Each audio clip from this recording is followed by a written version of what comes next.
Hai teman-teman, selamat datang di episode kali ini. Internet itu seperti dunia yang luas dan tak terlihat kan? Kita bisa menjelajahinya tanpa batas. Tapi ada banyak hal yang tersembunyi di balik layar. Nah, seperti dunia nyata, internet juga punya bahayanya sendiri. Ada ancaman yang tidak terlihat namun sangat nyata. Kita bicara tentang hacker, penjahat digital yang bersembunyi di balik layar. Mereka menggunakan keahlian mereka untuk meretas sistem dan mencuri informasi. Kita sering klik link, download file, berbagi informasi pribadi di internet tanpa pikir panjang. Setiap klik bisa menjadi pintu masuk bagi hacker.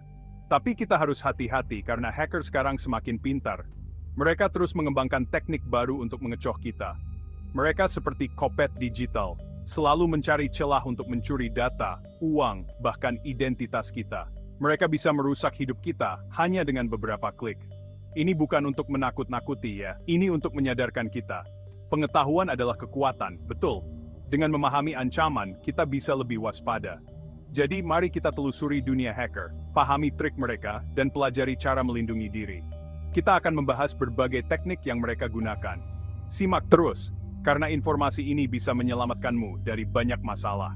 Dengan pengetahuan yang tepat, kita bisa menjaga diri kita tetap aman di dunia digital. Pertama, ada yang namanya phishing. Bayangkan kamu dapat email, terlihat resmi, mungkin dari bank atau situs belanja online yang sering kamu gunakan. Email itu minta data loginmu, mungkin nomor kartu kredit, dengan alasan ada masalah dengan akunmu. Terdengar tidak asing? Itulah phishing. Mereka mencoba menipumu, teman-teman. Email-email ini seringkali terlihat asli. Mereka pakai logo, bahasa resmi, semuanya agar kamu percaya. Tapi jangan tertipu. Organisasi resmi tidak akan pernah meminta informasi penting lewat email. Jika kamu dapat email seperti itu, jangan klik apapun. Langsung saja ke situs web atau aplikasi resmi mereka, atau hubungi layanan pelanggan untuk memastikan. Selanjutnya, ada malware. Ini berbahaya sekali. Malware adalah software yang dirancang untuk merusak komputer atau mencuri informasi. Anggap saja seperti virus yang menginfeksi perangkatmu. Malware bisa masuk ke komputer dengan berbagai cara. Kamu mungkin download file yang terlihat aman, tapi sebenarnya berisi malware. Atau kamu klik link di situs web yang mencurigakan, dan boom, kamu terinfeksi.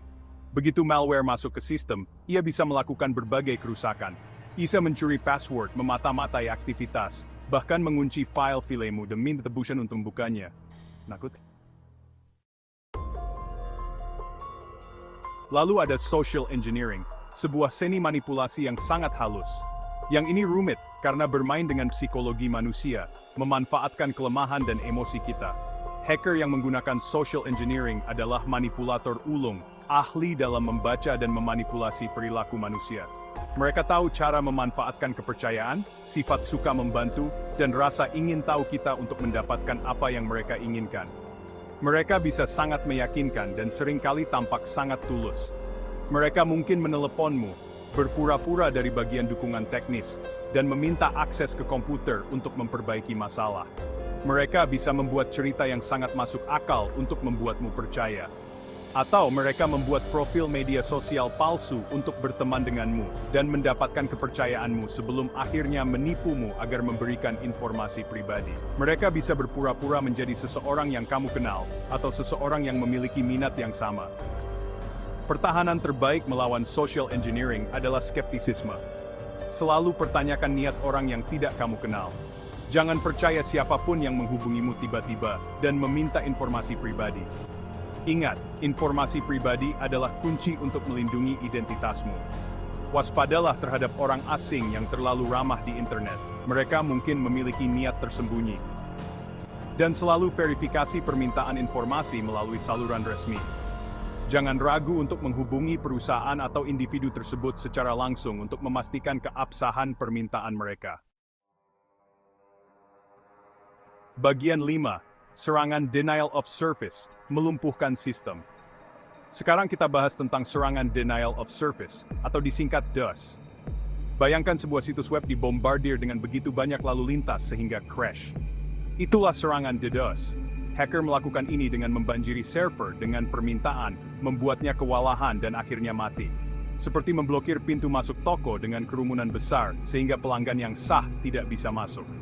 Serangan ini sering digunakan untuk mengganggu bisnis dan organisasi, merugikan waktu, uang, dan reputasi mereka. Meskipun kamu mungkin tidak dapat mencegah serangan DDoS sebagai individu, memahami cara kerjanya dapat membantumu memahami berita tentang gangguan situs web dan serangan siber. Bagian 6. Peretasan di dunia nyata. Sekilas tentang kerusakan. Sekarang, mari kita lihat kenyataan yang sering kali tersembunyi di balik layar. Kita sering mendengar tentang serangan siber di berita, tetapi seberapa sering kita benar-benar memahami dampaknya?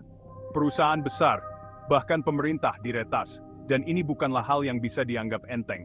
Tapi serangan ini bukan hanya angka di layar atau berita yang lewat begitu saja. Mereka memiliki konsekuensi di dunia nyata yang bisa sangat merusak. Ingat serangan ransomware WannaCry beberapa tahun lalu? Itu adalah salah satu contoh yang paling mencolok. Serangan itu menyerang rumah sakit, bisnis, bahkan lembaga pemerintah di seluruh dunia, menyebabkan kekacauan besar. Komputer terkunci, orang-orang tidak dapat mengakses file mereka, dan banyak yang terpaksa membayar uang tebusan untuk mendapatkan kembali data mereka. Ini adalah mimpi buruk bagi banyak orang.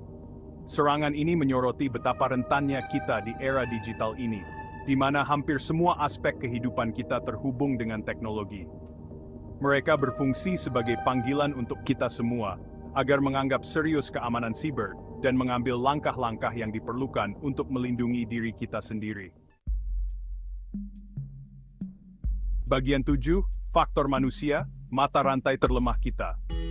Kamu tahu apa yang gila? Ini tidak selalu tentang teknik hacking yang canggih.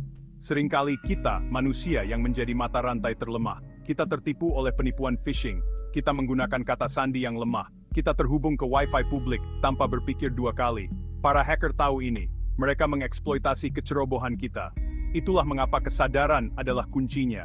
Menyadari ancaman, memahami cara kerja hacker, itu sudah setengah dari pertempuran yang dimenangkan. Jadi, mari kita bahas beberapa langkah praktis yang dapat kamu ambil untuk melindungi diri sendiri. Bagian 8. Keamanan kata sandi, garis pertahanan pertama. Hal pertama yang pertama, kata sandi. Kata sandimu seperti kunci kerajaan digitalmu. Kata sandi yang lemah seperti membiarkan pintu depanmu tidak terkunci. Jangan gunakan kata sandi yang mudah ditebak, seperti tanggal ulang tahunmu, atau kata sandi 123. Ayolah teman-teman, lebih kreatif. Gunakan kombinasi huruf besar dan kecil, angka dan simbol. Dan jangan gunakan kata sandi yang sama untuk banyak akun. Jika kamu berurusan dengan banyak kata sandi, pertimbangkan untuk menggunakan pengelola kata sandi. Ini adalah aplikasi aman yang menyimpan semua kata sandimu. Jadi kamu hanya perlu mengingat satu kata sandi utama. Bagian 9. Tetap aman di Wi-Fi publik, menghindari hotspot honeypot. Wi-Fi publik memang nyaman, tetapi juga merupakan risiko keamanan potensial. Bayangkan terhubung ke jaringan Wi-Fi publik di kedai kopi. Kamu pikir kamu aman, tetapi seorang hacker mungkin mengintai di jaringan yang sama, mengintip aktivitasmu. Hindari mengakses informasi sensitif seperti rekening bank atau belanja online di Wi-Fi publik. Jika kamu harus menggunakan Wi-Fi publik, gunakan jaringan pribadi virtual atau VPN. Ini mengenkripsi koneksi internetmu, sehingga lebih sulit bagi hacker penyerangmu. Bagian 10. Pembaruan perangkat lunak menambal lubang. Pembaruan perangkat lunak memang menyebalkan kan? Tapi itu penting. Anggap pembaruan perangkat lunak seperti menambal lubang di pertahananmu. Hacker sering mengeksploitasi kerentanan dalam perangkat lunak yang ketinggalan zaman untuk mendapatkan akses ke perangkatmu. Jadi, jangan abaikan notifikasi pembaruan itu. Perbarui sistem operasi, aplikasi, dan perangkat lunak antivirusmu. Ini sambut saya satu cara termedang dan paling efektif untuk melindungi diri sendiri. Bagian 11, kesimpulan, panggilan untuk kewaspadaan. Itu saja teman-teman. Kita telah membahas banyak hal hari ini. Kita telah berbicara tentang phishing, malware, social engineering, dan banyak lagi. Dunia digital bisa menjadi tempat yang berbahaya, tetapi tidak harus demikian. Dengan menyadari ancaman, mengambil tindakan pencegahan dan tetap terinformasi, kita semua dapat tetap aman online. Ingat, pengetahuan adalah kekuatan. Jadi, bagikan informasi ini dengan teman-temanmu, keluargamu, semua orang yang kamu kenal. Mari kita ciptakan dunia digital yang lebih aman bersama.